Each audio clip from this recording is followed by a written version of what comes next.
passer nous voir. Je pense que ça va continuer, puis je parle tout longtemps, c'est mon métier, hein? Et le mien aussi. Merci beaucoup, mesdames, messieurs. Didier Sgranen. Alors, merci André et Didier. Alors qu'on est de retour sur le circuit, on a retiré la voiture de tête. On est prêt pour une relance avec un peu plus de 6 minutes à faire dans cette finale. Attention, 10 tours de compléter. On va venir maintenant compléter le 11e tour. Justin, c'est le départ. On accélère et le drapeau vert est lancé. Cette fois-ci, on est très prudent.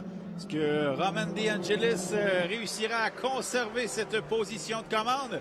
On sait que Konrad Zajic est très rapide à bord de la voiture numéro 91, actuellement en 2e place. Alors, la situation d'épreuve présentement, faudra faire très vite si on veut gagner des positions, puisqu'on a 5 minutes 45 secondes de compétition à faire.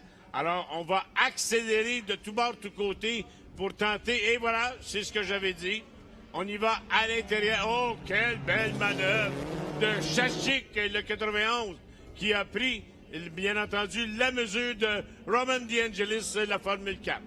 Alors, DeAngelis qui concède la position de commande à Zajic, lui qui est meneur au championnat des pilotes Formula Tour 1600, aux commandes de la voiture numéro 91 de l'écurie Spectrum.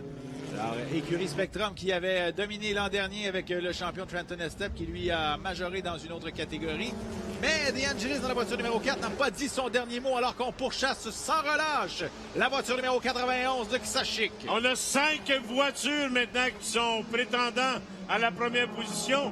Aucune erreur n'est permise. On surveille la courbe numéro 2 juste avant l'entrée de la porte du Plessis. Attention, on descend la petite côte. Alors, on sera très prudent à l'entrée du virage et on voit qu'on ressort très bien du côté de Zajic et de DeAngelis. Alors qu'on retrouve en 3e position la voiture numéro 95 de Jacob Astron. En 4e, la voiture 96 de Matthew Tiskanen. Et présentement, le top 5 est complété par la voiture numéro 3 de Ben Hurst.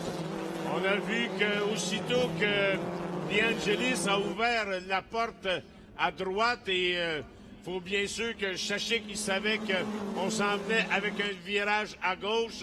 Alors, a été complètement et rapidement à l'intérieur, a fait déporter quelque peu DeAngelis et ça en était fait. On a un nouveau meneur, Zajic, le 91, DeAngelis, le 4, Astron, le 95 et le 96 de Tiskanen. Alors, avec un peu moins de 4 minutes à faire dans cette finale, on aura peut-être le temps d'environ 3 tours si on se fie au chrono qu'on a présentement. Alors, Zajic qui vient d'abaisser justement le chrono avec 1:12.226.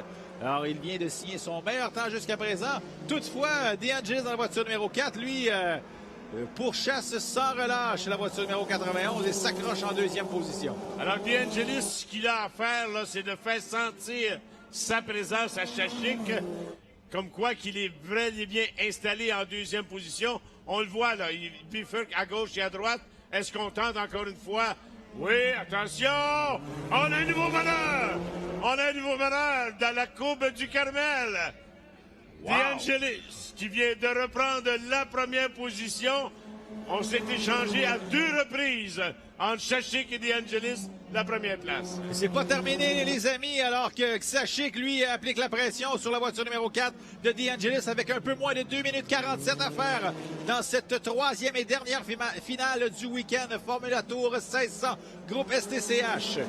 Oh, une belle performance des 2 pilotes. Très belle performance des 2 pilotes. On s'est échangé la première position, mais attention, on est à la courbe numéro 1. Rapidement, on s'en va à la courbe numéro 2 avant la porte du Plessis.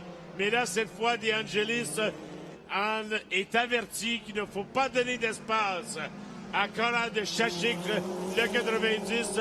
C'est la première et 2e position. Alors, gros après-midi pour notre ami DeAngelis dans la voiture numéro 4, alors que dans quelques minutes, on prendra le volant d'une Porsche GT3 Cup. Encore une fois! Regardez la voiture 91 de Konrad Zajic.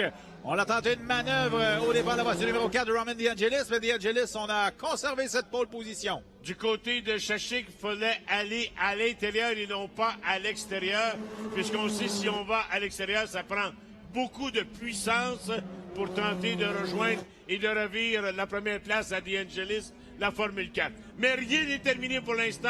On a 1 minute 30 secondes de compétition. Je crois qu'on va avoir 2 tours encore à faire. Alors pour DeAngelis, dans la voiture numéro 4, on n'a pas droit à l'erreur parce qu'on est talonné par la voiture numéro 91 de Xashik, alors qu'on affiche au pilote le dernier tour à compléter dans cette épreuve rocambolesque de la Formula Tour 1600. DeAngelis, c'est là ou jamais, et que Xashik donne toute sa puissance qu'il peut donner pour tenter de revenir en première position. Mais attention, on est dans les portes du Plessis. Alors, Xashik va tout tenter dans ce dernier tour pour doubler DeAngelis, pour aller chercher une 2e victoire ce week-end. DeAngelis, lui, avait terminé sur le podium lors des 2 premières courses. Aimerait bien aller chercher la victoire. Regardez bien la voiture numéro 91 de Xashik. On est côte à côte avec la voiture numéro 4. Et voilà, à la même endroit que plus tôt. On vient... Mais attention! Oh, c'est pas fini! On est wheel to wheel encore une fois. Tire to tire, hop to hop, knot to knot, helmet to helmet. Encore. Ah, quelle finale! On déporte quelque peu. Et voilà ce que ça profite à Xashik, lui qui est dans les derniers virages avant la ligne départ-arrivée. Ouais, DeAngelis qui a déporté beaucoup trop à la sortie du virage. On va laisser la porte toute grande ouverte à Xashik alors qu'on a le drapeau quadrillé en main. Notre vainqueur, Konrad Xashik. Mais quelle victoire! Quelle lutte ces 2 pilotes nous ont offert dans cette 48e édition du Grand Prix de Trois-Rivières. On a parcouru pratiquement la moitié du dernier tour côte à côte entre les 2 voitures, la 91 et la 4. Et wow, on a eu vraiment toute une finale entre ces 2 pilotes, Konrad Xashik et Roman DeAngelis. Vraiment toute une performance des 2 jeunes pilotes. On vient de prouver encore une fois la qualité du spectacle du Grand Prix de Trois-Rivières avec une lutte à finir entre Formule 1600. On a eu 3 types de courses au cours du week-end.